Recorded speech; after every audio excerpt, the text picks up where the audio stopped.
you just, ideally we fill as many as possible. Just some of these ones like here, I just, without that hit marker to compare to, I would not suggest doing that because it might put it in a weird place that then is actually inaccurate. It'll mess up the data and he'll get angry.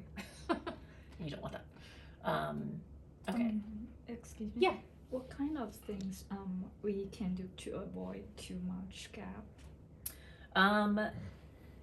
Sometimes you can't avoid them. I mean, a lot of it has to do with just making sure, I mean, the cameras we don't move, right? So that has been set up to help reduce gaps by a person at Vicon. So like that should help. Using 2 cameras will help also because that means it's more sensitive to like when it reconstructs the markers, things that might be a gap with 3 cameras because there might be a time where like your hip marker, like 3 cameras can't see it, but 2 cameras can see it. So that's another way. Using 2 cameras to reconstruct will also reduce gaps. And then just generally while you're collecting the data, like I said, we all really, before you start the recording, I mean, you can't do that when they're standing for overground walking because they're out of frame. But like when they're in frame, just make sure you can see all the markers before you start recording. And that should help. But it is just, especially for overground walking, it's just unavoidable. You're gonna have gaps because again, they swing their arms, you know, so they're going to cover up the hips at some point. Some people just walk in a weird way that they don't really swing their arms. And so it's just, you're gonna have gaps. Hate to tell you. It's just part of the job. Okay, so let me just keep going until I get to a point where I think it's worth doing this. Okay, this is a good example. Oh, yeah, finally. Okay, so this is an example of a missing left GT marker. Where while having the right almost it looks like actually everything else, but most importantly, that right hip marker is there. Yeah. So this is a good Example. way to do this. Yes. Oh, you have a question, or you just okay? You're just okay. Yeah. All right. So let's do this first. So pick our sources. Which one? So I would probably do, so for the rigid, try to do the same side of the body. I have found that sometimes the arm works fine, but I would probably do the leg if they're there. Okay, so as you can see, based on that, it's predicting it to be there, which actually looks pretty good, but I would recommend doing pattern fill since we have this one, and you pick the other one. And then as you can see, it's kind of like, it's saying like, based on the green, based on the other hip, it thinks this should be here. And based on these leg markers, it thinks it should be there. And because this is lining up pretty perfectly, I would say that's safe to say that we can fill it right there.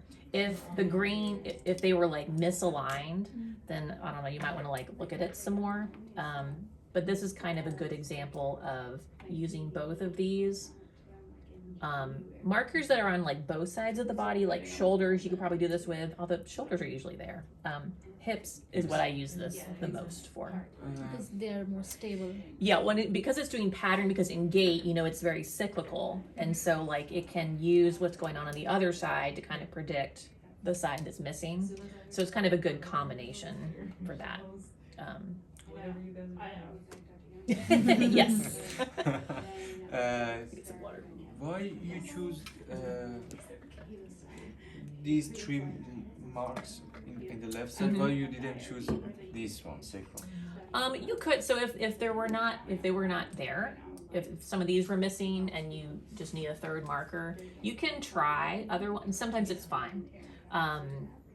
Because I had 3 leg markers and this is kind of like the top of the leg. And the same side. So the Vicon guy, when he came, ideally we should be using like a lot more markers in these like segments, almost like these clusters. And he said like the more you can reconstruct or fill gaps like from things that are nearby or on the same side of the body, the better. But it does work fine with other, like sometimes if there's just nothing else to pick, I've picked things up here or here. Sacrum usually is okay too. The main thing is with these like hip markers, just because they're very important and they're the ones that probably have gaps the most because they get covered up when people swing their arms. Oh, If possible, I would do this secondary thing just to double check.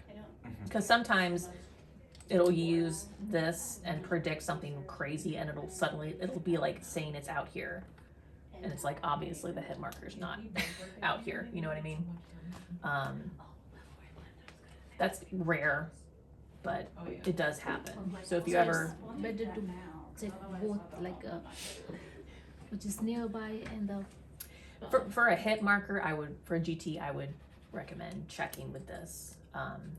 Just because weird things happen the most, I feel like. Yeah. It's it doesn't take long just to do that and click the other marker. The only thing is, like, I would only do it for, like, the opposing side one. Like pretty much you could only use, to do this, you could only do pattern probably from this one. So, like, earlier when it was missing, we couldn't do it. But because these line up, I think we're safe to go ahead and do fill.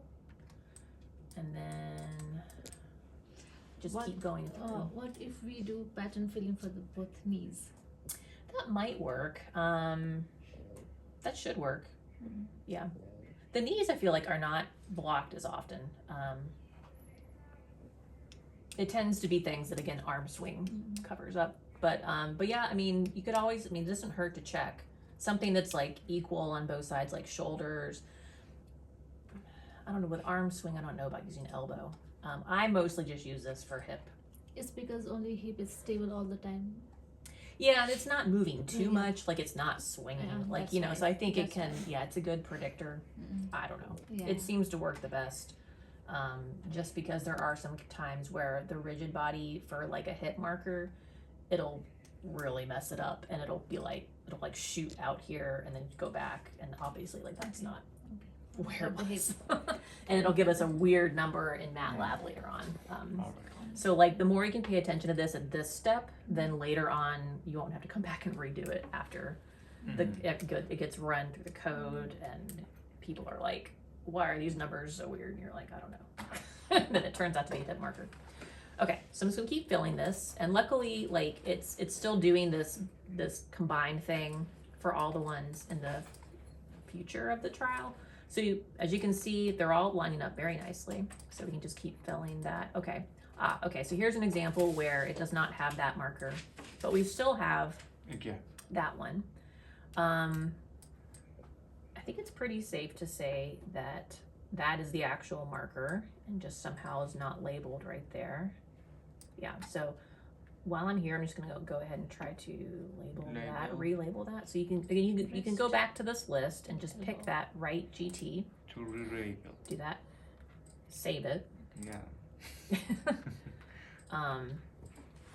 Again, sometimes you have to just kind of click off and click back on. Okay, what were we on? We were on left GT. Gaps. Okay, this was the beginning thing that we weren't going to do.